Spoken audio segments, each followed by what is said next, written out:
to be educated, but I'm so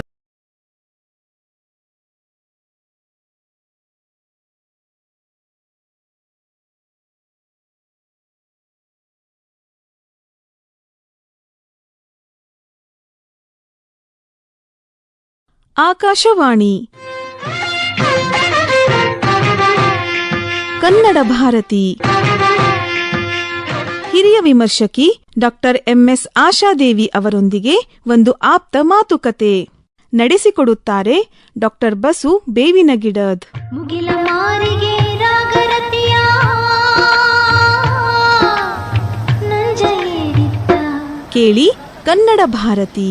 ಆಗ ಸಂಜೆಯಾಗಿತ್ತ, ಆಗ ಸಂಜೆಯಾಗಿತ್ತ.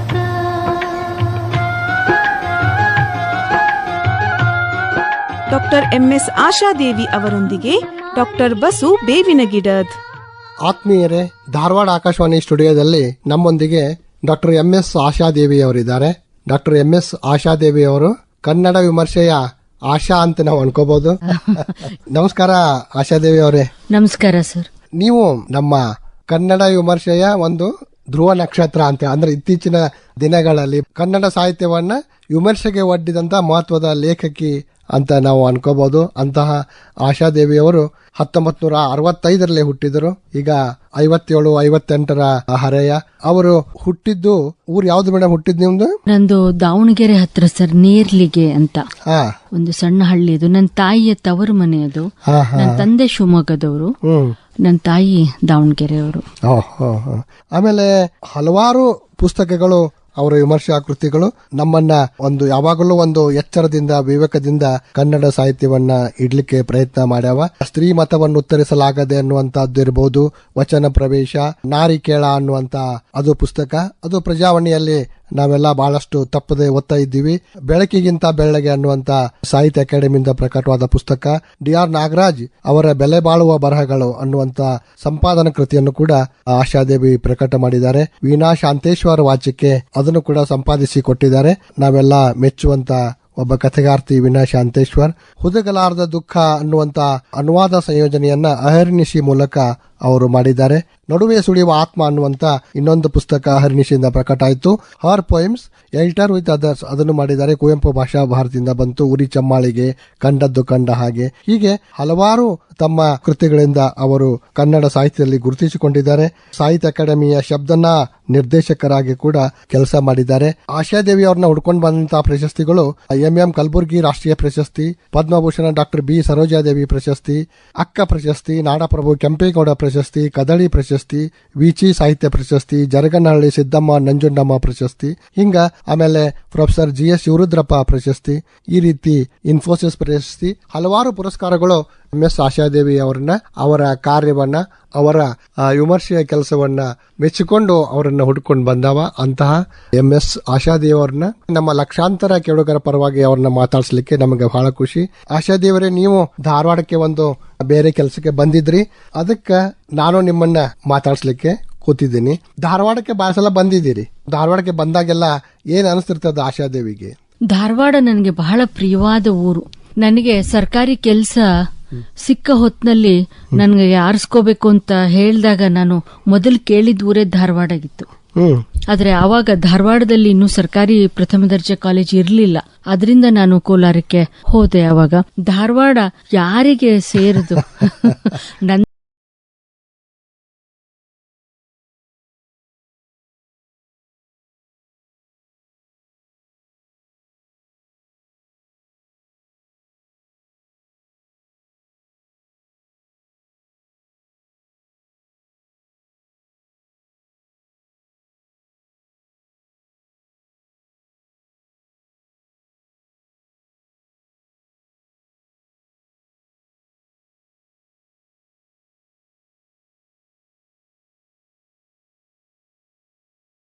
ಮೇಲೆ ಹೋಗಿ ಬೀಳ್ತದೆ ಅಂತ ಹೇಳೋ ಮಾತಿದೆಯಲ್ಲ, ಅದೊಂದು ರೂಪಕದ ಹಾಗೆ ನನಗೆ ತುಂಬಾ ಪ್ರಿಯವಾಗುತ್ತೆ. ನಂಗೆ ಬೇಂದ್ರೆ ಮತ್ತು ಶಂಭ ಕನ್ನಡದ ಆಲೋಚನಾ ಕ್ರಮವನ್ನ ರೂಪಿಸಿದ ಇಬ್ರು ಮಹತ್ವದ ಹಿರಿಯರು.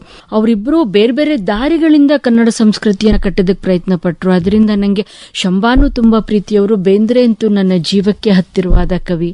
ವೀಣಾ ಶಾಂತೇಶ್ವರ್ ಮತ್ತು ಕತೆಗಾರರಾಗಿ ನೀವು ಕೂಡ ನನಗೆ ತುಂಬಾ ಪ್ರಿಯವಾದವರು. ಕಲಬುರ್ಗಿ ಮೇಷ್ಟ್ರು, ಹೀಗೆ ನಾನು ಇಲ್ಲಿಗೆ ಬರೋದಕ್ಕೆ ಅನೇಕ ಸೆಳೆತಗಳಿದಾವೆ. ಅದರಿಂದ ಧಾರವಾಡಕ್ಕೆ ಬರುವ ಯಾವ ಅವಕಾಶನೂ ನಾನು ತಪ್ಪಿಸ್ಕೊಳ್ಳೋದಿಲ್ಲ, ಖಂಡಿತ ತಪ್ಪಿಸ್ಕೊಳ್ಳೋದಿಲ್ಲ. ಯಾಕೆಂದ್ರೆ ಆಮೂರವರಿದ್ದಂತಹ ಊರಿದು. ಹೀಗಾಗಿ ನನಗೆ ಬಹಳ ಪ್ರಿಯರಾದ, ನಾನು ಬಹಳ ಗೌರವಿಸುವ ಕನ್ನಡದ ಲೇಖಕಿಯರ ಈ ಊರು ನನ್ನ ಮನೋವಿನ್ಯಾಸದ ಒಂದು ಊರಿದು ಅಂತಲೇ ಅನ್ಸುತ್ತೆ ನನ್ಗೆ. ಹಾಗೆ ನೋಡಿ, ಬಹಳ ಅದನ್ನ ಚಂದ ಕಟ್ಟಿಕೊಟ್ರಿ ನೀವು. ಮನೋವಿನ್ಯಾಸದ ಊರು, ಪ್ರತಿಯೊಬ್ಬ ಕನ್ನಡಿಗರು ಅಥವಾ ಪ್ರತಿಯೊಬ್ಬ ಮನುಷ್ಯನಿಗೂ ಕೂಡ ಇಷ್ಟವಾಗಬಹುದಾದಂತ ಊರು ಧಾರವಾಡ. ಖಂಡಿತ ಹೌದು. ಯಾಕೆಂದ್ರೆ ಒಂದು ಇಲ್ಲಿನ ಪ್ರಾಕೃತಿಕ ಸೌಂದರ್ಯ ನನಗೆ ಬಹಳ ಪ್ರಿಯವಾದದ್ದು. ಅದು ಕರ್ನಾಟಕ ಯೂನಿವರ್ಸಿಟಿಯ ಕ್ಯಾಂಪಸ್ ಆಗಿದ್ದಿರಬಹುದು, ಕಲ್ಯಾಣ ನಗರ ಆಗಿದ್ದಿರಬಹುದು, ಅಥವಾ ವೀಣಾ ಶಾಂತೇಶ್ವರ್ ಇರುವ ಅವರ ಮನೆ ಹೆಸರು ಮಂತ್ರಾಲಯ ಸಪ್ತಾಪುರ ಇದಿರಬಹುದು. ಇಲ್ಲಿನ ಪೇಡ ಯಾರಿಗೆ ಬೇಡ, ಇಲ್ಲಿನ ಚೂಡ ಯಾರಿಗೆ ಬೇಡ. ಹೀಗೆ ನಂಗೆ ತುಂಬಾ ಇಷ್ಟವಾಗುತ್ತೆ ಈ ಊರು. ಅಂದ್ರೆ ಅದರ ಸೆನ್ಸಿಬಿಲಿಟಿಯ ಕಾರಣಕ್ಕೆ ಬೇಂದ್ರೆ ನಾನು ಇಲ್ಲಿಗೆ ಬಂದಾಗೆಲ್ಲ ಒಂದ್ಸಲ ವೀಣಾ ಶಾಂತೇಶ್ವರ್ ನನ್ನನ್ನ ಅದೆಲ್ಲಾ ಕಡೆ ಕರ್ಕೊಂಡು ಹೋಗಿ ತೋರಿಸಿದ್ರು ನನ್ಗವ್ರು. ಬೇಂದ್ರೆ ಅವ್ರು ಎಲ್ಲಿ ಕೂತು ಸಣ್ಣ ಸೋಮವಾರ ಪದ್ಯ ಬರೆದ್ರು, ಅದೆಲ್ಲವನ್ನೂ ಅವ್ರು ನನಗೆ ತೋರಿಸ್ಕೊಂಡು ಬಂದಿದ್ರು. ಹೀಗಾಗಿ ಒಂಥರ ಯಾವ ಕನ್ನಡಿಗರಿಗೂ ಕೂಡ ಮೈಸೂರು ಎಷ್ಟು ಪ್ರಿಯವಾದದ್ದು, ಮೈಸೂರಿನಷ್ಟೇ ಧಾರವಾಡ ಕೂಡ ಪ್ರಿಯವಾದದ್ದು ಅಂತ ನನ್ಗೆ ಅನ್ಸುತ್ತೆ. ಆ ಬೇಂದ್ರೆ ಆ ಸಣ್ಣ ಸೋಮವಾರ ಪದ್ಯದಲ್ಲಿ ಬರ್ತದೆ, ಎಲ್ಲಿ ಹೋದವ ಗೆಳೆಯ ಆ ಕಾಲ ಅಂತ ಅನ್ನುವಂತ ಸಾಲು. ನೆನಪಿನ ಓರಿಯೊಳಗ ಮಿಣಕ್ತಾವ ಎಣ್ಣಿ ದೀಪ, ಇಲ್ಲಿ ಹೋದವೋ ಗೆಳೆಯ ಆ ಕಾಲ. ಆ ಕಾಲ ಹೋಗೈತಂತ ಅನ್ಸ್ತೇನ್ರಿ ಆಶಾದೇವಿ? ವ್ಯಕ್ತಿಗತವಾಗಿ ಅದು ಹೋಗೋದಕ್ಕೆ ಸಾಧ್ಯ ಇಲ್ಲ. ಅಂದ್ರೆ ಅದೆಲ್ಲೋ ಮಿಣುಕ್ತಾ ಇರುತ್ತೆ ಎಣ್ಣೆಯ ದೀಪಗಳ ಹಾಗೆ. ಆದ್ರೆ ಎಲ್ಲ ಊರುಗಳ ಹಾಗೆ ಧಾರವಾಡ ಕೂಡ ಆಧುನಿಕತೆಗೆ ಬಲಿ ಬಿದ್ದಿದೆ. ಅದನ್ನ ಬಲಿ ಬಿದ್ದಿದೆ ಅಂತ ಹೇಳೋದು ತಪ್ಪಾಗಿರ್ಬಹುದು. ನಮ್ಗೆಲ್ರಿಗೂ ಅದೊಂದು ಕಾಯಿಲೆ ಅಂತ ಅನ್ಸುತ್ತೆ. ನಾವು ತುಂಬಾ ಆಧುನಿಕವಾದ ಎಲ್ಲ ಸವಲತ್ತುಗಳಿರೋ ಜೊತೆನಲ್ಲಿ ಇರಬೇಕು, ಆದ್ರೆ ನಮ್ಮ ಹಳ್ಳಿ ಮಾತ್ರ ನಮ್ಗೆ ಪ್ರಿಯವಾಗುವ ಹಾಗೇನೆ ಇರ್ಬೇಕು ಅಂತ ನಾವು ಅನ್ಕೋತೀವಿ. ಹಾಗಿರೋದಕ್ಕೆ ಸಾಧ್ಯ ಇಲ್ಲ ಅಲ್ವಾ ಸರ್? ಈಗ ನಾವು ಅಂತಿರ್ತೇವೆ ಹಳ್ಳಿ ಬಿಟ್ಟು ಜನ ಯಾಕೆ ಬರ್ತಾರೆ ಅಂತ ಬೈತೇವೆ. ಅವ್ರು ಅನ್ಬೇಕಂಗಾರ ನೀವು ಬರ್ರಿ ಹಳ್ಳಿಗೆ ಅಂತ ಕೇಳ್ತಾರೆ ಅವರು, ಅಲ್ವಾ? ಸೊ ಅದರಿಂದ ಹಾಗಿರೋದಕ್ಕೆ ಸಾಧ್ಯ ಇಲ್ಲ. ಅದು ಆಧುನಿಕತೆಯ ಜೊತೆನಲ್ಲಿ ಇದು ಬದಲಾಗ್ಲೇಬೇಕು, ಅದರಲ್ಲಿ ಏನು ಇದಿಲ್ಲ. ಆದ್ರೆ ಅದರ ಮೂಲ ದ್ರವ್ಯಗಳು ಅಂತ ತಿಳ್ಕೊಂಡಿರೋದನ್ನ ಅದು ಉಳಿಸ್ಕೋಬೇಕು ಅಂತ ನನ್ಗನ್ಸುತ್ತೆ. ಅಂದ್ರೆ ನನ್ಗೇನ್ ಅನ್ಸುತ್ತೆ ಅಂದ್ರೆ, ಧಾರವಾಡದ ಯಾವ ಕಾಲೇಜ್ಗೆ ಹೋದ್ರೂ ನನಗೆ ಬೇಂದ್ರೆ ಪುಸ್ತಕ ಸಿಗ್ಬೇಕು, ಕಲಬುರ್ಗಿ ಅವ್ರ ಪುಸ್ತಕ ಸಿಗ್ಬೇಕು ಅಲ್ವಾ ಸರ್? ಅಂದ್ರೆ ಇವಾಗ ಅವನ್ನೆಲ್ಲ ಏನು ಬೇರೆ ಬೇರೆ ರೀತಿಯ ಸ್ಮಾರಕಗಳಾಗ ಅವುಗಳನ್ನು ರೂಪಿಸಬಹುದು ಅಂತ ನನ್ಗನ್ಸುತ್ತೆ. ಬೇಂದ್ರೆ ಅವ್ರ ಮನೆ ಇರ್ಬೋದು, ಶಂಭಾ ಮನೆ ಇರಬಹುದು ಅಲ್ವಾ ಸರ್? ಅಂದ್ರೆ ಅವುಗಳೆಲ್ಲ ಒಂದು ರಿಸರ್ಚ್ ಸೆಂಟರ್ಗಳಾಗ, ಅಂದ್ರೆ ಅವು ಒಂದು ಮಾನ್ಯುಮೆಂಟ್ ಆಗು ಉಳ್ಕೋಬೇಕು, ಅದೇ ಹೊತ್ತಿಗೆ ಅವ್ರ ಕೆಲಸ ಮುಂದುವರ್ಸೋದಕ್ಕೆ ಅವಕಾಶ ಇರೋ ಹಾಗೂ ಅವು ಇರಬೇಕು ಅಂತ ಅನ್ಸುತ್ತೆ. ಬೇಂದ್ರೆ ನ್ಯಾಷನಲ್ ಟ್ರಸ್ಟ್ ಆ ತರದೊಂದು ಕೆಲಸ ಮಾಡ್ತಾ ಇದೆ ಅಲ್ವಾ? ಬೇರೆ ಬೇರೆ ಹೌದು. ಆಮೇಲೆ ಅದೇ ರೀತಿ ಕಣ್ವಿ ಅವ್ರ ಮನೆ, ಹೌದು ಹೌದು. ಕಣ್ವಿ ದಂಪತಿಗಳನ್ನ ನೋಡಿದ್ ಕೂಡ ನನ್ಗೊಂದು ಪ್ರಿಯವಾದ ನೆನಪಾಗಿ ಉಳ್ಕೊಂಡಿದೆ. ಅವರು ಬಾರವಾ ತಂಗಿ ಅಂತ ಕರೆದು ಕೂರಿಸ್ಕೊಳ್ತಾ ಇದ್ದಿದ್ದು ಆ ದಂಪತಿಗಳಿಬ್ರು ನಂಗೆ ಈಗ್ಲೂ ಕಣ್ಣಿಗೆ ಕಟ್ಟದಾಗಿದೆ.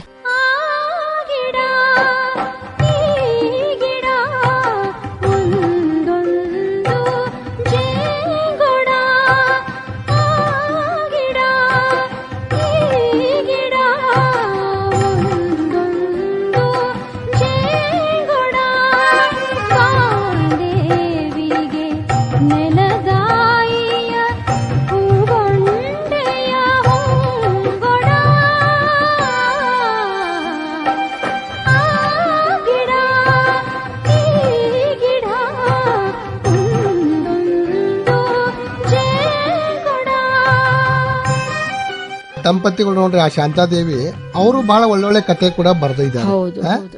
ಆದ್ರೆ ಅವ್ರು ಬಹಳಷ್ಟು ಅಲಕ್ಷಿತ ಕತೆಗಾರ್ತಿಯಾಗೆ ಉಳಿದ್ರು ಅಂತ ಅನಿಸ್ತಿರ್ತದ ಒಂದ್ಸಲ. ಅನ್ಸುತ್ತೆ ನನ್ಗೆ ಶಾಂತಾದೇವಿ ಕಣ್ವಿ ಅವ್ರ ಕತೆಗಳ ಶಕ್ತಿ ಇರೋದು ಎಲ್ಲಿ ಅಂತಂದ್ರೆ, ಅವರು ಹೆಣ್ಣನ್ನ, ಹೊಸ ಹೆಣ್ಣು ಅನ್ನೋಳನ್ನ ಎಲ್ಲಿಂದಲೋ ಕರ್ಕೊಂಡ್ ಬಂದು ನಮ್ಗೆ ತೋರ್ಸೋದಕ್ ಪ್ರಯತ್ನ ಪಡ್ಲಿಲ್ಲ ಅವರು.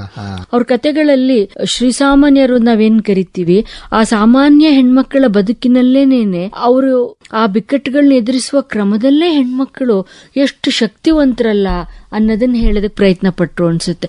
ನಿಜ ಸೋತ ಬದುಕಿನಲ್ಲಿ ಕಂದಿ ಹೋದ ಕೆಲವು ಹೆಣ್ಮಕ್ಳ ಕಥೆಗಳಿದಾವೆ. ಆದ್ರೆ ಅವರು ಒಬ್ಬ ಕೆಲಸದವಳನ್ನ ಕುರಿತ ಒಂದು ಕತೆ ಇದೆಯಲ್ಲ, ಒಂದು ಮೂಗುತಿಯ ಕತೆ, ಆ ತರದ ಕಥೆಗಳನ್ನು ಓದ್ತಾ ಇದ್ರೆ ನಮ್ಗನ್ಸುತ್ತೆ ಆ ಹೆಣ್ಣಿಗೆ ಬದುಕನ್ನ ಎದುರಿಸುವ ಅಧಿಶಕ್ತಿನೂ ಇದೆ, ಮತ್ತು ಏನೆಲ್ಲ ತಪ್ಪುಗಳನ್ನ ಮಾಡಿದ ಆ ಅಪರಾಧಿ ಗಂಡಸನ್ನು ಕೊನೆಗೆ ಒಂದು ಮಗುವನ್ನು ಅಪ್ಪುವ ಹಾಗೆ ಅವಳು ಅಪ್ಪುತ್ತಾಳೆ. ನಮಗೆ ಒಂದು ಪ್ರಖರವಾದ ಸ್ತ್ರೀವಾದದ ಹಿನ್ನೆಲೆಯಿಂದ ಬಂದವ್ರಿಗೆ ಅವಳು ಯಾಕೆ ಹಂಗ ಅಪ್ಪಬೇಕು, ಅವಳು ಅವನನ್ನು ಶಿಕ್ಷೆ ಕೊಡಬೇಕು, ಅವನನ್ನು ತಳ್ಳಬೇಕು ಅಂತ ನಮ್ಗೆ ಅನ್ನಿಸ್ತಾ ಇರೋದು. ಆದ್ರೆ ಶಾಂತಾದೇವಿಗೆ ಬದುಕು ದೊಡ್ಡದು ಅಂತ ಅನ್ನಿಸ್ತು ಬಹುಶಃ. ಅವಳು ಸೋತವಳು ಅಂತ ನೋಡ್ಬೇಕಾಗಿಲ್ವೇನು, ಶೋಷಣೆ ಇದೆ ಇಲ್ಲ ಅಂತಲ್ಲ, ಆದ್ರೆ ಹಾಗೆ ಗಂಡನನ್ನ ಅಪ್ಪೋದ್ರ ಮೂಲಕ ಅವನಿಗೊಂದು ಅಸಾಧಾರಣವಾದ ಪಾಪ ಪ್ರಜ್ಞೆ ಹುಟ್ಟಿ ಅವಳ ಕಾಲಿಗೆ ಬೀಳ್ತಾನೆ. ಅದು ಅವನಲ್ಲೂ ಒಂದು ಹೊಸ ಹುಟ್ಟಿದೆಯಲ್ಲ ಅಲ್ವಾ. ಅಂದ್ರೆ ಗಂಡಸಿನಲ್ಲೂ ಆಗ್ಬೇಕಾಗಿರುವ ಪರಿವರ್ತನೆಗೂ ಒಂದ್ ಸಣ್ಣ ಅವಕಾಶವನ್ನು, ಒಂದು ಸ್ಪೇಸ್ ಅನ್ನು ಅವ್ರು ಇಟ್ಕೊಂಡಿದ್ರೇನೋ ಅಂತ ಅನ್ಸುತ್ತೆ. ಬಟ್ ಆಸ್ ಯು ಸೆಡ್, ಎಷ್ಟು ಚರ್ಚೆ ಆಗ್ಬೇಕಾಗಿತ್ತು ಅಷ್ಟು ಬಹುಶಃ ಶಾಂತಾದೇವಿ ಅವರ ಕತೆಗಳು ಚರ್ಚೆ ಆಗ್ಲಿಲ್ಲ ಅನ್ಸುತ್ತೆ ನನ್ಗೂವೆ. ಹಂಗೇನೆ ವೀಣಾ ಶಾಂತೇಶ್ವರ್ ಅವರ ತಿರುಗಿ ಹೋದಳು ಆ ಕತೆ ಕೂಡ ಐತಿ ಅಂತ. ತಿರುಗಿ ಹೋದಳು ಕತೆ ನನ್ನ ಪ್ರಕಾರ ವೀಣಾ ಶಾಂತೇಶ್ವರ್ ಅವರೇ ತಿರುಗಿ ಬಂದ ಕಥೆ ಅದು. In the sense, Veena Shanteshwar ಅವರ ಮೊದಲ ಘಟ್ಟದ ಕಥೆಗಳೇನಿದಾವೆ, ಆ ಮೊದಲ ಘಟ್ಟದ ಕಥೆಗಳು ಹೆಣ್ಣು ಒಂದು ಸಂಘರ್ಷದ ಮೂಲಕ, ಒಂದು ಅರಿವಿನ ಬೆಳಕಿನಲ್ಲಿ ತನ್ನದೇ ದಾರಿಯನ್ನ ಕಂಡುಕೊಳ್ಳೋದಕ್ಕೆ ನಡೆಸಿದ ಪ್ರಯತ್ನಗಳ ಕಥೆಗಳನ್ನ ಅವ್ರು ಹೇಳ್ತಾ ಹೋಗ್ತಾರೆ. ಅದರಲ್ಲೆಲ್ಲ ಗಂಡು ಹೀಗೆ ಬದಲಾದ ಹೆಣ್ಣನ್ನ, ಅರಿವಿನ ಹೆಣ್ಣನ್ನ ಒಪ್ಕೊಳ್ಳೋದಕ್ಕೆ ಯಾಕೆ ನಿರಾಕರಿಸ್ತಾನೆ ಅನ್ನುವ ಕಥೆಗಳನ್ನೆಲ್ಲ ಅವರು ಬರೆದಿದ್ದಾರೆ. ಆದ್ರೆ ಗಂಡಿನ ನಿರಾಕರಣೆ, ಗಂಡಿನ ಪ್ರತಿರೋಧ, ಇದೆಲ್ಲದರ ಆಚೆಗೂ ಹೆಣ್ಮಕ್ಳು ತಮ್ಮ ದಾರಿಯನ್ನು ಹುಡುಕೋಬೇಕು, ತಮ್ಮ ಬದುಕನ್ನು ತಾವು ಕಟ್ಕೋಬೇಕು. ಯಾವ ಆಯ್ಕೆಯ ಬದುಕನ್ನು ಈ ವ್ಯವಸ್ಥೆ ಹೆಣ್ಣಿಗೆ ಕೊಡೋದಿಲ್ವೋ ಆ ಆಯ್ಕೆಯ ಬದುಕಿನ ಕಡೆಗೆ ಹೆಣ್ಣು ತುಡಿಬೇಕು ಅನ್ನೋದನ್ನೇ ಅವ್ರು ಹೇಳ್ತಾರೆ. ಆದ್ರೆ ತಿರುಗಿ ಬಂದಳು ವೀಣಾ ಅವರ ಉತ್ತರಾರ್ಧದ ಒಂದು ಕಥೆ. ಅದರಲ್ಲಿ ಆ ನಾಯಕಿ ಮತ್ತು ಆ ನಾಯಕಿಯ ಮನೇಲಿ ಕೆಲಸ ಮಾಡುವ ಹೆಣ್ಮಗಳು, ಅವ್ರಿಗನ್ಸುತ್ತೆ ಆ ಹೆಣ್ಮಗಳಿಗೆ ಗಂಡ ಅಷ್ಟು ತೊಂದರೆ ಮಾಡ್ತಿದ್ದಾನೆ, ಶೋಷಣೆ ಮಾಡ್ತಿದ್ದಾನೆ, ಇವಳು ಯಾಕೆ ಅವನು ಒಪ್ಕೋಬೇಕು, ತ್ಯಾಗದ ಹೊರಗೆ ಬಂದ್ಬಿಡ್ಬೇಕು ಅಂತೆಲ್ಲ ಆಕೆಗೆ ಅನ್ನಿಸ್ತಿರುತ್ತೆ. ಆದ್ರೆ ಅದೇ ಸನ್ನಿವೇಶ ಆಕೆಯ ಬದುಕಿನಲ್ಲಿ ಬಂದಾಗ ಅವಳಿಗೊಂದು ದಿಟ್ಟತನದ ನಿರ್ಧಾರ ತಗೊಳಕ್ಕಾಗಲ್ಲ. ಒಂದು ವಿಚ್ಛೇದನ ತಗೊಳ್ಬಹುದಾದ ಸಹಜವಾದ ಆಯ್ಕೆಯನ್ನ ಅವಳು ಬಿಟ್ಕೊಟ್ಟು ರಾಜಿ ಮಾಡಿಕೊಂಡು ವಾಪಸ್ ಹೋಗ್ತಾಳೆ. ಯಾವ ವೀಣಾ ಶಾಂತೇಶ್ವರ್ ಅವರನ್ನ ನಾವು ಒಂದು ಆದರ್ಶ, ಒಂದು ಮಾದರಿ ಎನ್ನುವ ಹಾಗೆ ನಾವೆಲ್ಲ ಹೈಸ್ಕೂಲ್ ನಿಂದ ಓದ್ಕೊಂಡು ಬಂದವರಲ್ವ, ಈ ಕತೆ ಓದಿ ನನಗೆ ತುಂಬಾ ದುಃಖ, ಕೋಪ ಎಲ್ಲ ಬಂದಿತ್ತು. ತುಂಬಾ ಅಂದ್ರೆ ಇವರು ವಾಪಸ್ ವ್ಯವಸ್ಥೆಯ ಯಥಾಸ್ಥಿತಿಯನ್ನ ಒಪ್ಕೊಳ್ತಿದಾರಾ ಅಂತ. ಅದಕ್ಕೆ ಒಂದು ವಾಸ್ತವತಾವಾದದ ಒಂದು ಹಿನ್ನೆಲೆ ಇದೆ. ನಾನು ಒಪ್ತೀನಿ ಅಂದ್ರೆ with all said and done, that's the reality of the day. ಅದು ವಾಸ್ತವ ಅನ್ನೋದನ್ನ ಹೇಳುತ್ತೆ. ಅದು question the story writer Veena ಶಾಂತೇಶ್ವರನ್ನ ಪ್ರಶ್ನೆ ಮಾಡಬಹುದಾಗಿತ್ತ ಒಬ್ಬ ಕಥೆಗಾರ್ತಿಯಾಗಿ ನೀವು? ನಾನು ಕೇಳಿದ್ದೀನಿ ಅವರನ್ನ. ಅವಾಗ ಅವ್ರು ಹೇಳಿದ್ರು, ಇಲ್ಲ, ಕಣ್ಣು ಮುಂದೆ ಅಂಥದ್ದೇ ಬದುಕುಗಳು ಇರುವ ಹೊತ್ತಿನಲ್ಲಿ ಕಥೆಗಾರ್ತಿಯಾಗಿ ನಾನು ಅದನ್ನು ಚಿತ್ರಿಸ್ಬೇಕಲ್ವಾ ಅಂತ ಅವರು ಹೇಳ್ತಾರೆ ಅದನ್ನ. ಅಂದ್ರೆ ನನ್ಗೇನ್ ಅನ್ನಿಸ್ತಂದ್ರೆ, ಅವಾಗ ವೀಣಾ ಶಾಂತೇಶ್ವರ್ ಅವರ ಒಂದು ಮಾಗಿದ ಮನಸ್ಸಿದೆ ಅಲ್ಲ, ಮಾಗಿದ ಮನಸ್ಸಿಗೆ ಒಂದು ಪ್ರಬುದ್ಧತೆಯಲ್ಲಿ ಅವರಿಗೆ ನಮ್ಮ ಆಶಯ ಬೇರೆ ಆದ್ರೆ ಬದುಕಿನ ವಾಸ್ತವ ಬೇರೆ ಎನ್ನುವ ತಿಳುವಳಿಕೆ ಹಿನ್ನೆಲೆಯಲ್ಲಿ ಅವರು ಬರ್ದಿರ್ಬೋದು ಅಂತ ಅನ್ಸುತ್ತೆ. ನೀವು ಈ ದಾರಿ ಹಿಡೀರಿ ಅಂತ ಅವ್ರೇನ್ ಹೇಳ್ತಾ ಇಲ್ಲ, ಉಳ್ದಿರೋದು ಇದೊಂದೇ ದಾರಿ ಅಂತಾನೂ ಹೇಳ್ತಾ ಇಲ್ಲ. ನಮ್ಮ ಎದುರಿಗೆ ಬಿಡುಗಡೆನೂ ಇದೆ, ತಿರುಗಿ ಹೋದಳೂನು ಇದೆ. ಆದ್ರೆ ನಮ್ಗೆ ಬಿಡುಗಡೆನೇ ನಮ್ಗೆ ದಾರಿ ಆಗ್ಬೇಕು. ಇನ್ನೊಂದು ಕಥೆಯಲ್ಲಿ ಆ ಗಂಡ ಅಂದ್ರೆ ಕೆಟ್ಟ ಇರುವಂತ ಒಬ್ಬ ಗಂಡ ಸತ್ತೋಗ್ತಾನೆ, ಅವಾಗ ಸಕ್ರಿ ಹಾಕಿದ ಹಾಲು ಕುಡಿಯಂತ ಒಂದ್ ಕತೆ. ಹೌದು ಹೌದು, ಬಿಡುಗಡೆ ಕಥೆ ಅದೇನೇನೆ. ನೋಡಿ ಸರ್, ಆ ಕತೆ ಪ್ರಕಟ ಆದಾಗ ತುಂಬಾ ಜನ ಹೆಣ್ಮಕ್ಳು ವೀಣಾ ಅವ್ರಿಗೆ ಕಾಗದ ಬರೆದಿದ್ರಂತೆ, ಇದು ನನ್ನ ಕಥೆ ನಿಮ್ಗೆ ಹೆಂಗ್ ಗೊತ್ತಾಯ್ತು ಅಂತ. ನನ್ಗೆ ಆ ಕತೆಗಿಂತ ಅದಕ್ಕೆ ಬಂದ ಪ್ರತಿಕ್ರಿಯೆಗಳನ್ನ ನೋಡಿ ಎಷ್ಟು ಆಘಾತ ಆಯ್ತು ಅಂದ್ರೆ, ನೋಡಿ ಸರ್, ನಾವು ಶಿಕ್ಷಣ, ಉದ್ಯೋಗ ಮತ್ತು ನಮಗ್ ಬರುವ ಒಂದ್ ಸಂಬಳ, ಇದನ್ನೆಲ್ಲ ಬಿಡುಗಡೆ ದಾರಿಗಳು ಅಂತ ತಿಳ್ಕೊಂಡಿರ್ತೀವಿ. ಹೆಣ್ಣನ್ನ ಸ್ವಾವಲಂಬಿಯನ್ನಾಗಿಸಿದೆ, ಅವಳನ್ನ ಸ್ವತಂತ್ರಳನ್ನಾಗಿಸಿದೆ. ಯಾವ ಸ್ವಾವಲಂಬನೆ ಅಲ್ವಾ? ಆ ಕಥೆಯ ನಾಯಕಿಗೆ ಉದ್ಯೋಗ ಇದೆ, ಶಿಕ್ಷಣ ಇದೆ, ಸಂಬಳ ಇದೆ, ಆದ್ರೂ ಅವಳಿಗೆ ಒಂದು ದಾಂಪತ್ಯದಲ್ಲಿ ಸಿಕ್ಕಬೇಕಾದ ಮೂಲಭೂತವಾದ ಗೌರವ, ಒಂದು ಸ್ಪೇಸ್ ಯಾವುದು ಸಿಕ್ಕದಿಲ್ಲ ನೋಡಿ ಅವಳಿಗೆ. It is A long process ಅಂತ ಅನ್ಸುತ್ತೆ ಒಂದ್ಸಲ. ಅಂದ್ರೆ ಈಗ ಆಗಿನ ಕಾಲಕ್ಕೂ ಈಗಿನ ಕಾಲಕ್ಕೂ ಬದಲಾವಣೆ ಆಗೈತಿ ಅಂತ ಅನ್ಸೈತೆ. ಸ್ವಲ್ಪ ಬದಲಾವಣೆ ಆಗ್ತಿದೆ, ಬದಲಾವಣೆಯ ದಾರಿನಲ್ಲಿ ನಾವು ನಡೀತಾ ಇದೀವಿ, ಇಲ್ಲ ಅಂತಲ್ಲ.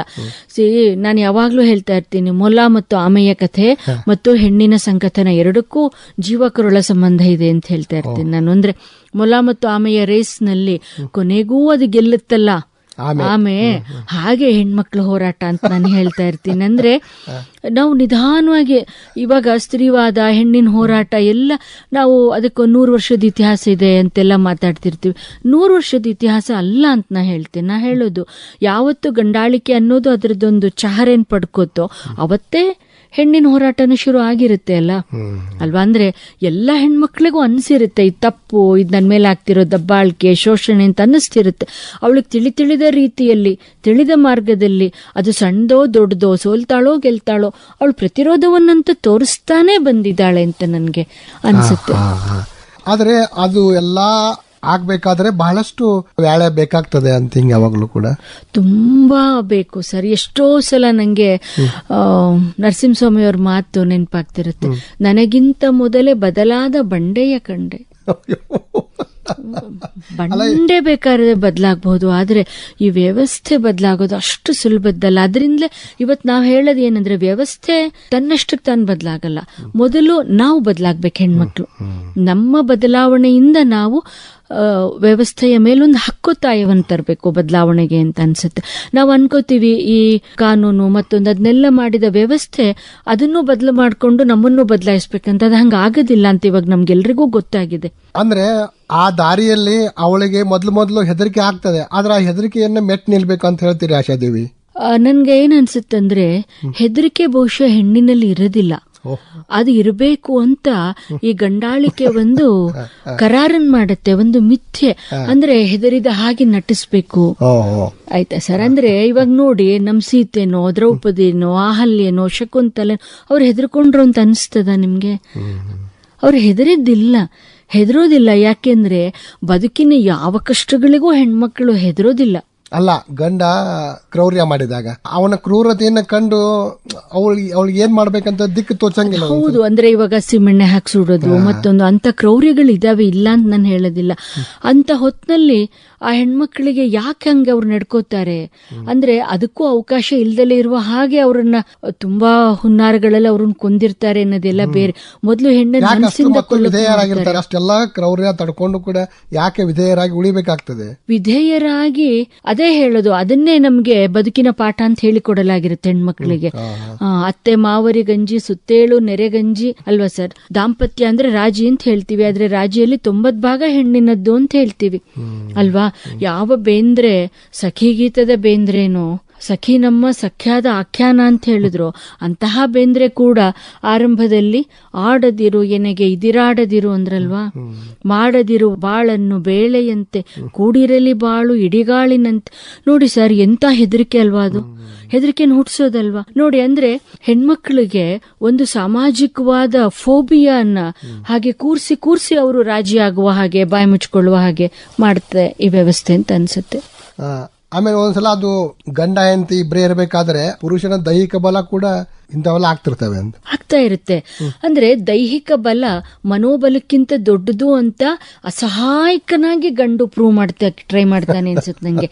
ಅಸಹಾಯಕನಾಗಿ ಒಬ್ಳು ಲೂಸಿ ಇರಿಗಾರಿ ಅಂತ ಬಹಳ ದೊಡ್ಡ ಚಿಂತಕಿ, ಅವಳು ಹೇಳ್ತಾಳೆ, we write with white ink ಅಂತ ಹೇಳ್ತಾಳೆ, ನಾವು ಬಿಳಿ ಇಂಕ್ ನಲ್ಲಿ ಬರಿತೀವಿ ಅಂತ ಅವಳು ಹೇಳ್ತಾಳೆ. ಅಂದ್ರೆ ನಾವು ನಮ್ಮ ಎದೆಯ ಹಾಲಿನಿಂದ, ನಮ್ಮ ಅಂತಃಕರಣದಿಂದ ಬರಿತೀವಿ. ಅದರಿಂದ ನಮ್ಮ ಬರವಣಿಗೆಯನ್ನ ನೀವು ಗಂಡಿನ ಬರವಣಿಗೆ ಜೊತೆನಲ್ಲಿ ಹಾಗಿಟ್ಟು ನೋಡಕ್ಕಾಗಲ್ಲ ಅಂತ. ಅದಕ್ಕೆ ಅದರದ್ದೇ ಅದೊಂದು ಅನನ್ಯತೆ ಇದೆ ಅಲ್ವಾ? ಅದರಿಂದ ನಂಗೆ ಈಗಲೂ ಅನ್ಸೋದು, ಹೆಣ್ಣಿನ ಭಾಷೆಯನ್ನ ಲೋಕ ಇನ್ನೂ ಅರ್ಥನೇ ಮಾಡ್ಕೊಳ್ಳಿಲ್ಲ ಅಂತ. ಎಷ್ಟು ಚಂದ ಹೇಳಿದ್ರಿ ನೀವು. ಇದನ್ನ ಹೇಳೋ ಸಲುವಾಗಿನೇ ನೀವು ಹಂಗೆ ಸ್ತ್ರೀ ಮತವನ್ನು ಉತ್ತರಿಸಲಾಗದೆ ಇಂತಹ ಪುಸ್ತಕಗಳೆಲ್ಲ ರಚನೆ ಆದವೇನು ಮೇಡಮ್? ಹೌದು ಸರ್, ಹೌದು. ಅಂದ್ರೆ ನಾನು PhD ಮುಗಿಸಿ ಸ್ವಲ್ಪ ದಿನದ ಹೊತ್ತಿಗೆ ನನಗೆ ಈಗ ಓದ್ತಾ ಇರುವಾಗ ಅನ್ನಿಸ್ತಾ ಇತ್ತು, ಅಂದ್ರೆ ಯಾಕೆ ಈ ಹೆಣ್ಣಿನ ಧ್ವನಿ ಅನ್ನೋದು ಇಲ್ಲಿ ಕಾಣಿಸೋದಿಲ್ಲ ಅಂತೆಲ್ಲ. ಯಾವ್ದನ್ನ ವೀಣಾ, ವೈದೇಹಿ, ಮಹಾಶ್ವೇತಾದೇವಿ, ಪ್ರತಿಭಾ ರೇ ಇವರೆಲ್ಲರೂ ಅವರ ಕಥೆ ಕಾದಂಬರಿಗಳ ಮೂಲಕ, ಕಾವ್ಯದ ಮೂಲಕ ಮಾಡಕ್ ಪ್ರಯತ್ನ ಪಟ್ರು. ಅಂಥದ್ದೇ ಒಂದು ಪ್ರಯತ್ನವನ್ನ ನಾನು ವಿಮರ್ಶೆ ಮೂಲಕ ಮಾಡೋದಕ್ಕೆ ಪ್ರಯತ್ನ ಪಟ್ಟೆ. ಅಂದ್ರೆ ನಮ್ಮ ಇಡೀ ಸಾಹಿತ್ಯ ಪರಂಪರೆಯನ್ನ ನಾವೊಂದು ಮರು ಓದಿಗೆ ಒಳಗ್ ಮಾಡಿದಾಗ ಇವತ್ತು ನಮ್ಗೆ ಯಾವ ಲೇಖಕರು ಅಥವಾ ಯಾವ ಲೇಖಕಿಯರು ಮುಖ್ಯ ಆಗ್ತಾರೆ ಅಂದ್ರೆ, ಯಾರು ಹೆಣ್ಣನ್ನ ಅವಳ ನಿಜ ಸುಳ್ಳುಗಳಲ್ಲಿ, ಯಾರೇನ್ ಪರಿಪೂರ್ಣರಲ್ಲ, ದೌರ್ಬಲ್ಯಗಳು ಹೆಣ್ಣಿನಲ್ಲೂ ಇವೆ, ಅಲ್ವಾ ಸರ್?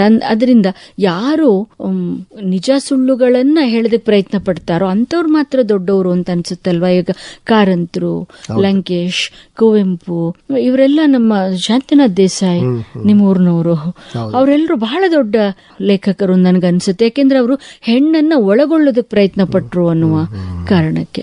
ನಿಮ್ ಕಥೆಗಳಲ್ಲೂ ಹೆಣ್ಣು ಒಂದು ಪ್ರಧಾನವಾದ ಕಾಳಜಿಯಾಗಿರೋದನ್ನ ನಾನು ಗಮನಿಸಿದ್ದೀನಿ ಉದ್ದಕ್ಕೂ. ಪರಸ್ಪರ ಗೌರವದ ನೆಲೆಗೆ ತಂದುಕೋಬೇಕು.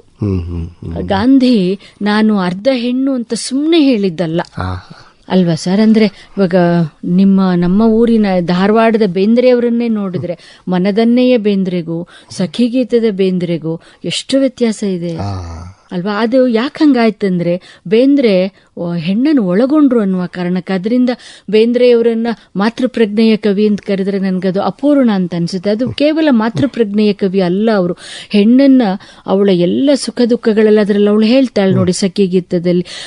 ಏನದು ಹೆಣ್ಣಿನ ಕಷ್ಟ ಏನು ಅನ್ನೋದು ಗಂಡಸಿಗೆ ತಿಳಿಯೋದು. ನೀನೇನಿದ್ರು ಹಿಮಾಲಯ ಹತ್ಕೊಂಡು ಹೋಗೋನು, ನಾನು ಇಲ್ಲೇ ಇರೋಳಲ್ವಾ ಅಂತ ಹೇಳ್ತಾ ಮಾತಿಗೂ ಮೌನಕ್ಕೂ ಏನು ಜೊತೆ, ಮಾತಿಗೂ ಮೌನಕ್ಕೂ. ಆದ್ರೆ ಇವತ್ತು ಮೌನ ಕೂಡ ಮಾತಾಡ್ಬೇಕಲ್ವಾ ಅಂತ ಅನ್ಸುತ್ತೆ. ಅವರು ಆತರ ಬರ್ತೈತೆ ನೋಡ್ರಿ, ಗಂಗೆಯ ಕಷ್ಟ ಗೌರಿಗೆ ತಿಳಿಯೋದು ಅಂತ, ಆಮೇಲೆ ಹೆಂಗಸಿನ ಕಷ್ಟ ಗಂಡಸಿಗೆ ಎಂದಿಗೂ ತಿಳಿಯೋದು ಅಂತ ಅವ್ರು ಹೇಳ್ತಾರೆ. ಆಮೇಲೆ ಗಂಡು ಕೂಡ ಅಲ್ಲೊಂದು ಆತ್ಮವಿಮರ್ಶೆ ಮಾಡ್ಕೋತಾನೆ ನೋಡಿ ಸಖಿಗೀತದಲ್ಲಿ. ದೇಸಾಯಿರಂತೂ ತುಂಬಾ ಚಂದವಾಗಿ ಹೆಣ್ಣನ್ನ ಅರ್ಥ ಮಾಡ್ಕೊಳ್ಳೋದಕ್ಕೆ ಪ್ರಯತ್ನ ಪಟ್ರು ಅಂತ ನನ್ಗೆ ಅನ್ಸುತ್ತೆ. ಅವರು ಮಂದಾಕಿನಿ ಇರ್ಬೋದು, ಓಂ ನಮೋ ಇರ್ಬೋದು, ಅಂತ ಮಂದಾಕಿನಿ, ಕ್ಷಿತಿಜ ಕಥೆಯ ಮಂದಾಕಿನಿ ಕೂಡ. ಆಮೇಲೆ ಈ ಕಾರಂತರ ಈಗ ಸರಸ್ವತಿ, ಪಾರ್ವತಿ, ಅವು ಪಾತ್ರಗಳು ಕೂಡ ಎಷ್ಟು ಕಣ್ಣಿಗೆ ಕಟ್ಟಿ ಬಿಡ್ತಾವ ನಮಗಂತವೆಲ್ಲ. ಅದು ಮರಳಿ ಮಣ್ಣಿಗೆ ಅದ್ರಾಗ. ಹೌದು, ಮರಳಿ ಮಣ್ಣಿಗೆ. ಮತ್ತು ಮೈಮನಗಳ ಸುಳಿಯಲ್ಲಿ ಕಾದಂಬರಿಯಲ್ಲಿ ಮಂಜುಳೆಯನ್ನು ಅವ್ರು ಚಿತ್ರಿಸಿರುವ ಕ್ರಮ, ಅದನ್ನ ನೋಡಿದ್ರೆ ನನಗದು ಭಾರತದಲ್ಲೇ ಅಪೂರ್ವವಾದ ಒಂದು ಕಾದಂಬರಿ ಅಂತ ಅನ್ಸುತ್ತೆ. ದೇಹ ಅನ್ನೋದು ಗಂಡಿಗೆ ಎಷ್ಟು ನಿಜವೋ ಹೆಣ್ಣಿಗೂ ಅಷ್ಟೇ ನಿಜ ಅನ್ನೋದನ್ನ ಹೇಳೋದು ಅಲ್ವಾ sir? Great work of art ನನ್ನ ಪ್ರಕಾರ. ಆಶಾದೇವಿ ಅವರೇ, ಆವತ್ತಿನ ಕಥೆಗಾರರಿಗೂ ಮತ್ತು ಇವತ್ತಿನ ಪುರುಷ ಇರಲಿ ಮಹಿಳೆ ಇರಲಿ, ಇವತ್ತಿನ ಕಥೆಗಾರರು ಏನು ಹೊಸತನ, ಏನು ಹೊಸ ವಿನ್ಯಾಸ, ಇತ್ತೀಚಿನ ಏನು ಹೊಸ ಒಲವುಗಳನ್ನ ನೀವು ಕಾಣ್ತೀರಿ? ನಂಗೆ ಇವತ್ತಿನ ಸಮಕಾಲೀನ ಕನ್ನಡ ಸಾಹಿತ್ಯದ ಬಗೆಗೆ ತುಂಬಾ ಭರವಸೆ ಅಂತೂ ಇದೆ. ಒಂದು ಅಪಾಯ ಅಥವಾ ಒಂದು ಸವಾಲು ನಮ್ಮ ಎದುರಿಗಿರೋದು ಏನು ಅಂದ್ರೆ, ಪ್ರಕಟಣೆಗಳು ಊಹಾತೀತವಾಗಿ ಹೆಚ್ಚಿವೆ ಅನ್ನೋದು. ಒಂದು ವರ್ಷದಲ್ಲಿ ಬರುವ ಪುಸ್ತಕಗಳನ್ನ ಓದಿ ಮುಗಿಸಕ್ಕಾಗೋದಿಲ್ಲ. ಅಥವಾ ಯಾವ್ದಾದ್ರು ಪ್ರಶಸ್ತಿಗೆ ನೀವು ತೀರ್ಪುಗಾರರಾಗಿ ಅಂದ್ರೆ ಭಯ ಹುಟ್ಟುತ್ತೆ. ಯಾಕೆಂದ್ರೆ ಕಾದಂಬರಿಗಳೇ ಒಂದು 100 ತನಕ ಬಂದ್ಬಿಟ್ಟಿರ್ತವೆ ಅನ್ನೋದು. ಆದ್ರೆ ದ್ಯಾಟ್ ಅಪಾರ್ಟ್, ಕಾದಂಬರಿಯ ಅಥವಾ ಪ್ರಕಟಣೆಯ ಪ್ರಮಾಣವನ್ನು ಒಂದ್ ಕಡೆಗೆ ಬಿಟ್ಟರು ಕೂಡ ನನ್ಗನ್ಸೋದು ಕನ್ನಡದ ಮನಸ್ಸಿನ ಪ್ರಯೋಗಶೀಲತೆ ಇದೆಯಲ್ಲ, ಅದು ನನ್ಗೆ ತುಂಬಾ ಕುತೂಹಲಕರ ಅಂತ ಅನ್ಸುತ್ತೆ. ಇತ್ತೀಚೆಗೆ ಬಂದ ನಟರಾಜ್ ಹುಳಿಯಾರ್ ಅವರ ಕವಿಜೋಡಿಯ ಆತ್ಮಗೀತ, ಕಥಾಕಾವ್ಯ ಅಂತ ಕರೀತಾರೆ ಅವರದನ್ನ, ಎಷ್ಟು ಹೊಸತನದ ಒಂದು ಪ್ರಯತ್ನ ಅದು ಅಂತ ನನ್ಗೆ ಅನ್ಸುತ್ತೆ. ಅದಲ್ಲದೆ ಬೇರೆ ಬೇರೆ ಕಥೆಗಾರರು ಕನ್ನಡದಲ್ಲಿ ಇವತ್ತು ಬರ್ತಾ ಇರೋರು, ಅದು ನೀವಿದ್ದಿರಬಹುದು, ವಿವೇಕ್ ಇದ್ದಿರಬಹುದು, ಲೋಕೇಶ್ ಅಕ್ಸನ್ಕಟ್ಟೆ, ಮತ್ತು ತೀರಾ ಇತ್ತೀಚೆಗೆ ಬರಿತಾ ಇರುವಂತ ಹುಡುಗಿಯರು ಕೂಡ ತುಂಬಾ ಘನವಾದ ಕಥೆಗಳನ್ನು ಬರಿತಾ ಇದ್ದಾರೆ ಅಂತ ನನ್ಗೆ ಅನ್ಸುತ್ತೆ. ಆ ದೃಷ್ಟಿಯಿಂದ ಒಂದ್ ಹೆಜ್ಜೆ ಮುಂದಿದೀವಿ ನಾವು ಅಖಿಲ ಭಾರತ ಮಟ್ಟದಲ್ಲಿ ಸಹಿತ ಅಂತ ನನ್ಗನ್ಸುತ್ತೆ. ಅಂದ್ರೆ ಕನ್ನಡದ ಅಭಿವ್ಯಕ್ತಿ ಎಷ್ಟೆಲ್ಲ ಅದಕ್ಕೆ ವಿಭಿನ್ನತೆ ಮತ್ತು ಬಹುತ್ವ ಅದರೊಳಗೆ ಐತಿ ಅಂತ ಅನ್ನೋದು ಕೂಡ ಖಂಡಿತ ಇದೆ ಅನ್ಸುತ್ತೆ. ಯಾವ್ದು ನಾವು ಕನ್ನಡದ ವಿವೇಕ ಅಂತ ಕರಿತೀವಿ, ಒಂದು ಸಹಬಾಳ್ವೆಯ ಇದು, ಇವತ್ತದು ಒಡೆದು ಹೋಗ್ತಿದೆ, ಸವಾಲುಗಳು ಎದುರಾಗಿವೆ ಅನ್ನೋದೆಲ್ಲ ಬೇರೆ. ಆದ್ರೆ ಒಂದು ಆಳದಲ್ಲಿ ಕನ್ನಡದ ಮನಸ್ಸಿಗೆ ಅದೊಂದು ಏನ್ ಕರಿಬಹುದು, ಒಂದು ಧಾತುವಾಗಿ ಅದು ಸಿಕ್ಕಿದೆ ಅಂತ ನನ್ಗನ್ಸುತ್ತೆ. ಕನ್ನಡಕ್ಕೊಂದು ಭವಿಷ್ಯ ಚೆನ್ನಾಗಿದೆ ಅಂತಲೇ ನನ್ಗೆ ಅನ್ಸುತ್ತೆ. ಅಥವಾ ಮುಕ್ತಾಯಕ್ನವರ ಇತ್ತೀಚಿನ ಗಜಲ್ಗಳು ಅವು ಕೂಡ ನಂಗೆ ತುಂಬಾ ಪ್ರಿಯವಾಗುತ್ತೆ. ನಮ್ ಹಿಂದಿನ ಈ ಆ ಕಥೆಗಳದಾವಲ್ರಿ, ಅವು ಎಂದು ನಮ್ ಮನಸ್ಸಿನಿಂದ ಮಾಸಂಗಿಲ್ಲ ಇಲ್ಲ ಅಂತ ಅನಿಸ್ಬಿಡುತ್ತೆ ನಮ್ಗೆ. ನಾವ್ ಎಷ್ಟು ಆದ್ರೂ ಕೂಡ ಎಷ್ಟೆಲ್ಲ ನಮ್ಮನ್ನ ಕಾಡ್ತಿರ್ತಾವೆ ಅಂತ. ಆ ಅನಂತಮೂರ್ತಿ ಅವರ ಕಾರ್ತಿಕ ಅಂತ ಕತೆ ಇದೆಯಲ್ಲ, ಅದು ಈ ಅಪ್ಪ ಮಗನ ಜಗಳ ಇದೆ ಅಲ್ರಿ ಅದ್ರಾಗೆ. ಏನು ಹೀಗೆ ಮುಟ್ಟಿ ಹಿಡಿದು ಬಿಡ್ತಾರಲ್ವಾ ಮನುಷ್ಯರ ಒಳಗನ್ನ, ಅದು ಹಿಂಗೆ ಇವಾಗ ಕಣ್ಣೆದ್ರಿಗೆ ಅವ್ರು ಬಂದ ಹಾಗೆ ನಮ್ಗೆ ಅನ್ಸುತ್ತೆ. ಕಾರ್ತಿಕ ಇರ್ಬೋದು, ಸೂರ್ಯನ ಕುದುರೆ ಇರ್ಬೋದು ಅಲ್ವಾ ಸರ್, ಪಚ್ಚೆ ರೆಸಾರ್ಟ್ ಅವರ ಕೊನೆಯ ಕತೆ ಅದಿರಬಹುದು, ಅಲ್ವಾ. ಸೂರ್ಯನ ಕುದುರೆ ಅಂತೂ ಆಧುನಿಕ ಭಾರತದ ಎಲ್ಲ ಸಂಕೀರ್ಣತೆಯನ್ನ ಎತ್ತಿಡಿ. ಕಾರ್ತಿಕ ಕೂಡ ಅಂದ್ರೆ ಆ ಎಳೆಯ ವಯಸ್ಸಿನಲ್ಲಿ ಆ ಹುಡುಗನಿಗೆ ಆ ಬಾಲ್ಯದಲ್ಲಿ ಅವನಿಗಾದ ಅನುಭವಗಳು ಅಲ್ವಾ, ಅದು ಒಂದು ಅಖಿಲ ಭಾರತೀಯ ಕಥೆಯಾಗಿ ಮಾತ್ರ ಅದು ಉಳ್ಕೊಳ್ಳೋದಿಲ್ಲ. ಒಂದು ಯಾವುದೇ ತಲೆಮಾರಿನ ನಡುವಿನ ಸಂಘರ್ಷವನ್ನು ಹೇಳುವ ಒಂದು ಜಾಗತಿಕ ಕಥೆಯಾಗಿ ಕೂಡ ಅದು ಉಳ್ಕೊಂಡ್ಬಿಡುತ್ತೆ ಅಂತ ಅನ್ಸುತ್ತೆ. ಆಶಾದೇವರೇ, ನೀವು ಬೆಳೆದದ್ದು ಅಥವಾ ನೀವು ವಿಮರ್ಶಕಿ ಆಗ್ಬೇಕಂತ ಅದು ನೀವೇ ಅನ್ಕೊಂಡಿದ್ರ ಅಥವಾ ಅದೇ ತಾನೇ ರೂಪಣೆ ಆಯ್ತಾ ಅಂತ? ಅದು ನನ್ನ PhD ಗೆ ನಾನು ಆರಿಸ್ಕೊಂಡಿದ್ದ ವಿಷಯ ನವೋದಯ ವಿಮರ್ಶೆ ಮೇಲೆ ಪಾಶ್ಚಾತ್ಯ ವಿಮರ್ಶೆಯ ಪ್ರಭಾವ ಅಂತಿತ್ತು. ಆಗ ನನ್ನ ಗೈಡು ನೀವು ಒಂದು ಲೇಖನ ಬರ್ಕೊಂಡು ಬನ್ನಿ ಅಂತ ಹೇಳಿದ್ರು. ಒಂದು ಲೇಖನ ಬರ್ಕೊಂಡು ಹೋಗಿದ್ದೆ ನಾನು. ಅವ್ರು ಅದನ್ನ ನೋಡಿದ್ದೇನೆ, ನೀವು ಒಳ್ಳೆ ವಿಮರ್ಶಕಿ ಆಗ್ಬಲ್ರಿ ಅಂತ ಹೇಳಿ. ಇಲ್ಲ ಸರ್, ನಂಗೆ ವಿಮರ್ಶಕಿ ಆಗೋದ್ರಲ್ಲಿ ಇಂಟ್ರೆಸ್ಟ್ ಇಲ್ಲ, ನನ್ಗೆ ಕವಿ ಆಗ್ಬೇಕಂತ ಆಸೆ ಇದೆ ಅಂತ ಹೇಳಿ. ಅವ್ರು ಹೇಳಿದ್ರು, ತುಂಬಾ ಜನ ಬರಿತಾ ಇದ್ದಾರೆ ಮೇಡಮ್ ಕಾವ್ಯನ, ವಿಮರ್ಶೆ ಬರೆಯೋರಿಲ್ಲ ಅಂತ ಅವರು ತಮಾಷೆ ಮಾಡಿದ್ರು.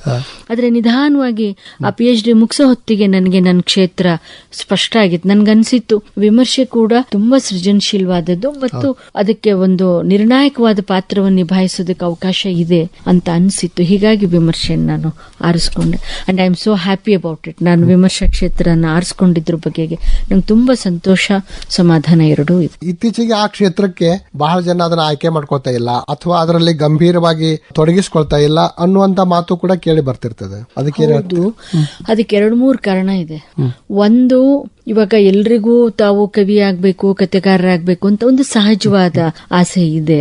ಎರಡನೇದು, ವಿಮರ್ಶೆ ಅಪೇಕ್ಷಿಸುವ ಒಂದು ಓದು, ಒಂದು ಬದ್ಧತೆ, ಒಂದು ತಾಳ್ಮೆ, ಅದೆಲ್ಲಕ್ಕಿಂತ ಹೆಚ್ಚಾಗಿ ಒಂದು ವಸ್ತುನಿಷ್ಠತೆ. ನಾವು ಅದನ್ನು ಉಳಿಸ್ಕೋಬೇಕು ಕೊನೆಯವರೆಗೂ. ಅಂದ್ರೆ ನಾನು ಕೃತಿಗೆ ನಿಷ್ಠಳಾಗಿರ್ಬೇಕೇ ಹೊರತು ನಾನು ಅಲ್ಲೊಂದು ಸಾಹಿತ್ಯಿಕ ರಾಜಕಾರಣ ಮಾಡೋದಕ್ಕೆ ಹೊರಟ್ರೆ ನಾನೊಂದು ವಿಶ್ವಾಸ ದ್ರೋಹವನ್ನ ನನ್ನ ವೃತ್ತಿಗೆ ಮಾಡ್ತಾ ಇರ್ತೇನೆ. ಲೋಕದ ಜೊತೆನಲ್ಲಿ ನಾನು ಲೋಕ ವಿರೋಧಿ ಆಗ್ಬೇಕಾಗತ್ತೆ. ತುಂಬಾ ಜನ ಇವಾಗ ನನ್ನ ನೋಡಿದ್ರೆ ಮಾತಾಡಿಸೋದಿಲ್ಲ. ಇಂಥದ್ದನ್ನೆಲ್ಲ ಎದುರಿಸಬೇಕಾಗಿ ಬರುತ್ತೆ. ಅದರಿಂದ ಕೆಲವ್ರಿಗೆ ಅದು ಬೇಡ ಅಂತ ಅನ್ಸಿರಬಹುದು. ಯಾಕೆ ಬೇಕು ಇದು ಅಂತಲೂ ಅನ್ಸ. ಎಲ್ಲರಿಗೂ ಏನ್ ಬೇಕು, ಬರೇ ಅದು ಅಪ್ರಿಸಿಯೇಷನ್ ಮಾತ್ರ ಬೇಕು, ಹೊಗಳಿಕೆ. ಹೌದು, ನೀವು ಕೃತಿನಿಷ್ಠ ವಿಮರ್ಶೆಯನ್ನು ಮಾಡಿದ್ರೆ ಅವ್ರಿಗೆ ಒಪ್ಪಿಗೆ ಆಗೋದಿಲ್ಲ. ಯಾಕೆ, ಏನ್ ಕಾರಣ ಇರ್ತದೆ ಅದಕ್ಕೆ? ಯೂಶುವಲಿ ಒಂದು ಆತ್ಮರತಿ ಇರುತ್ತೆ, ಅದರಿಂದ ನಾನ್ ಬರ್ದಿದ್ದ ಅಂತಿಮ ಅನ್ನೋದಿರುತ್ತೆ. ನಾವು ಯಾವ್ದನ್ನ ಕ್ರಿಟಿಕಲ್ ಇನ್ಸೈಡರ್ ಅಂತ ಕರಿತೀವಿ. ನಾನ್ ಬರ್ದಿದ್ದ ಕವಿತೆ ಆಗಿದೇನೋ ಇಲ್ಲನೋ ಒಂದ್ಸಲ ಅವರೇ ನೋಡ್ಕೊಂಡ್ಬಿಟ್ರೆ ಮುಗ್ದು ಹೋಗುತ್ತೆ, ಆಯ್ತಾ. ಅಥವಾ ಇನ್ನೊಬ್ರು ಬಂದು ನನ್ಗೆ ಹೇಳಿದ್ರು ಆಗತ್ತೆ. ಇವಾಗ ನಾನು ವಿಮರ್ಶೆಯನ್ನು ಬರಿತಾ ಇದ್ದ ಆರಂಭದ ಕಾಲದಲ್ಲಿ ಕೆಲವರು ನನ್ಗೆ ತುಂಬಾ ತಮಾಷೆ ಮಾಡಿ, ಪರಿಭಾಷಾ ದೇವಿ ನೀನು ಅದ್ಯಾಕೆ ಅಷ್ಟು ಗಂಭೀರವಾಗಿ ಬರೀತೀಯ ಅಂತ ತುಂಬಾ, ಅಂದ್ರೆ ಅಷ್ಟು ಶಾಸ್ತ್ರೀಯವಾಗಿ, ಅಷ್ಟು ತಾತ್ವಿಕವಾಗಿ ಬರೀತೀಯ, ವಿಮರ್ಶೆ ಒಂಚೂರು ಸರಳ ಮಾಡು. ನಾನು ಅದನ್ನ ಹೇಗ್ ತಗೋಬೇಕು, ನಾನು ಅದನ್ನ ಒಂದು ವಿವೇಕದಲ್ಲಿ ತಗೋಬೇಕು. ಹೌದಲ್ಲ ಅಂತಲೇ ನಾವು ಅದನ್ನ ನೋಡ್ಬೇಕು ಅಂತ ನನ್ಗೆ ಅನ್ಸುತ್ತೆ. ನೋಡಿ, ಆದ್ರೆ ಕೆಲವರು ಅದನ್ನ ಬಹಳ ಒಂದು ಅಹಂಕಾರ ಮಾತಾಗಿ ತಗೊಂಡು ಮಾತೇ ಆಡಂಗಿಲ್ಲ ಅಥವಾ ಸೊಕ್ಕು ಅಂತ ಈ ತರ ಎಲ್ಲ ಮಾತಾಡ್ತಾರೆ. ಕೆಲವರು ಮುನ್ನುಡಿ ಬರೆಸ್ಕೊಂಡು ಅವ್ರು ಹಾಕೋದೇ ಇಲ್ಲ. ಅಂದ್ರೆ ಅವ್ರಿಗೆ ಹೊಗಳಿಕೆ ಮಾತುಗಳನ್ನ ಆಡದೇ ಇದ್ದಾಗ ಅವರು ಹಾಕೋದೇ ಇಲ್ಲ. ಇಂಥದ್ದೆಲ್ಲ ಆಗಿರುತ್ತೆ. ಆದ್ರೆ ನನ್ನ ಗುರುಗಳು, ಅದು ಕೀರಂ ಇರ್ಬೋದು, ಕಲಬುರ್ಗಿ ಅವರಿರ್ಬೋದು, DR ಇರ್ಬೋದು, ಆನಂದಮೂರ್ತಿ ಅವರಿರ್ಬೋದು, ಅಂದ್ರೆ ಒಂದು ಘನವಾದ ಗುರು ಪರಂಪರೆ ನನಗೆ ಸಿಕ್ಕಿತ್ತು. ಅವರೆಲ್ಲರ ಜೊತೆಗಿನ ಒಡನಾಟ, ಅದೆಲ್ಲ ನನಗೆ ಕಲಿಸ್ಕೊಟ್ಟಿರುವ ನೈತಿಕ ಪಾಠ ಏನು ಅಂತಂದ್ರೆ, ಸತ್ಯವಲ್ಲದನ್ನ ನೀನು ಹೇಳ್ಬೇಕಾಗಿಲ್ಲ. ಒಂದು ಮಾತು ಹೆಚ್ಚು ಹೇಳು ಪರವಾಗಿಲ್ಲ, 4 ಮಾತು ಹೇಳ್ಬೇಡ. DR ಅಂತವ್ರನ್ನೆಲ್ಲ ನಾವು ಎಷ್ಟು ಬೇಗ ಕಳ್ಕೊಂಡ್ ಬಿಟ್ಟಿವಲ್ಲ, ಅದು ಬಹಳಷ್ಟು ಆ ದುಃಖ ಯಾವಾಗ್ಲೂ ಇದ್ದೇ ಇರ್ತದೆ ನೋಡಿ ಆಶಾದೇವಿ. ಯಾವಾಗ್ಲೂ ಇರುತ್ತೆ ಸರ್. ಕನ್ನಡ ಇರೋವರೆಗೂ ನನ್ ಖಂಡಿತ ಅನ್ಸುತ್ತೆ ಅವರು ಮಾಡಬಹುದಾದಷ್ಟನ್ನು ಮಾಡಿ ಹೋಗಿದ್ದಾರೆ ಅನ್ನೋದು ಹೌದು. ಆದ್ರೆ ಅದ್ರ ಜೊತೆಗೆ ಅವರೇ ಮಾಡಬಹುದಾಗಿದೆ ಇನ್ನೆಷ್ಟೋ ಕೆಲಸಗಳಿತ್ತಲ್ಲ ಅಂತಲೂ ಅನ್ಸುತ್ತೆ ನಂಗೆ. ನೋಡಿ, ನೀವು ಪಾಪ ದುರಂತ. ಹೌದು, ನಾವು ಎಲ್ಲರಿಗೂ ಬಹಳ ದುಃಖ ಆಗತ್ತೆ ಅದು ಹಂಗಾದಾಗೆ. ಅಂದ್ರೆ ಅನೇಕರು, ಅಂದ್ರೆ ಅವ್ರೊಬ್ಬರೇ ಅಂತಲ್ಲ, ಅನೇಕರು ಕೂಡ ಅಂತ ಬಹಳಷ್ಟು ಪ್ರತಿಭಾವಂತ ಲೇಖಕರು ಒಂದೊಂದ್ಸಲ ಈಗ ನಿರ್ಗಮಿಸಿ ಬಿಡ್ತಾರೆ ಅಂತ ಒಂದೊಂದ್ಸಲ. ಹೌದು, ಅಂತದ್ದೊಂದು ಅನ್ನೋದು ನಿರ್ಗಮನಗಳು ಕೆಲವು ಕಾಲ ಒಂದು ಶೂನ್ಯವನ್ನು ಸೃಷ್ಟಿ ಮಾಡಿರ್ತವೆ. ನಿಧಾನವಾಗಿ ಅದನ್ನ ತುಂಬಿಕೊಳ್ಳೋದಕ್ಕೆ ಪ್ರಯತ್ನ ಪಡ್ತೀವಿ ಅಂತ ಅನ್ಸುತ್ತೆ.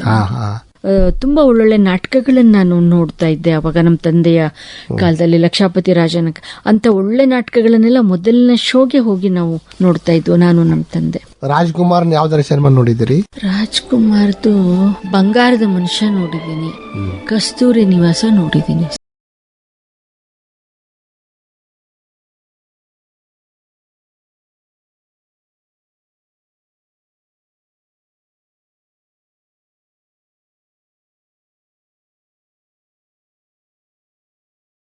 ಇರ್ಬೇಕು ಅಂತ ಅನ್ಸುತ್ತೆ ನನ್ಗೆ. ನೀವು ಬೆಂಗಳೂರಿಗೆ ಬರ್ತಾ ಇರ್ಬೇಕು. ಈ ತರದೊಂದು ಕೊಡು ಕೊಳೆಗಳು ನಡೀತಾನೆ ಇರ್ಬೇಕು ಅಂತ ನನ್ಗೆ ಅನ್ಸುತ್ತೆ. ಕೊಡುವುದೇನು ಕೊಂಬುದೇನು ಇಂಥ ಒಲವು ಸ್ನೇಹ ಪ್ರೀತಿ ಅದೊಂದೇ ಇವತ್ತು ನಮ್ ಲೋಕನ್ ಕಾಪಾಡಬಹುದಾದ್ದು ಅಂತ ಅನ್ಸುತ್ತೆ. ಕೊಡುವುದೇನು ಕೊಂಬುದೇನು ಒಲವು ಸ್ನೇಹ ಪ್ರೇಮ. ತುಂಬಾ ಚಂದ ಮಾತಾಡಿದ್ರಿ ಡಾಕ್ಟರ್ MS ಆಶಾದೇವಿ. ಮತ್ತೆ ನೀವು ಬಹಳ ವಿವೇಕದ ಮಾತುಗಳನ್ನ ಈ ಆಕಾಶವಾಣಿಯ ಮೂಲಕ ಜನತೆಗೆ ಹೇಳಿದ್ದೀರಿ. ಇಂಥ ಮಾತುಗಳು ನಮ್ಮ ಲಕ್ಷಾಂತರ ಮಂದಿಗೆ ಮುಟ್ಟ್ಯಾವ, ಅವ್ರಿಗೆ ಹಿಡಿಸ್ಯಾವ ಅಂತ ಹೇಳಿ ನಾನು ಅನ್ಕೋತೀನಿ. ಮತ್ತೆ ಮಾತಾಡೋಣ ಯಾವಾಗಾದ್ರೆ. ನಮಸ್ಕಾರ. ನಮಸ್ಕಾರ ಸರ್. ಧಾರವಾಡದ ರೊಟ್ಟಿಯಷ್ಟೇ ಇವತ್ತಿನ ಮಾತುಕತೆ ಕೂಡ ನನಗೆ ತುಂಬಾ ಪ್ರಿಯವಾಯಿತು. ಆತ್ಮೀಯರಾದ ನಿಮ್ ಜೊತೆಲಿ ಇಷ್ಟು ವಿಚಾರಗಳನ್ನ ಹಂಚಿಕೊಂಡಿದ್ದು ನನಗೂ ಬಹಳ ಸಂತೋಷ ಕೊಟ್ಟಿದೆ. ನಮಸ್ಕಾರ. ನಮಸ್ತೆ. ಹಿರಿಯ ವಿಮರ್ಶಕಿ ಡಾಕ್ಟರ್ MS ಆಶಾದೇವಿ ಅವರೊಂದಿಗೆ ಒಂದು ಆಪ್ತ ಮಾತುಕತೆ ಇದುವರೆಗೆ ಆಲಿಸಿದಿರಿ. ಕನ್ನಡ ಭಾರತಿ ಇಲ್ಲಿಗೆ ಸಂಪನ್ನವಾಯಿತು. ಕಾರ್ಯಕ್ರಮ ಪ್ರಸ್ತುತಿ ಡಾಕ್ಟರ್ ಬಸು ಬೇವಿನಗಿಡದ್. ಪ್ರಸ್ತುತಿ ನೆರವು ರಾಖಿ ಹಾನ್ಗಲ್.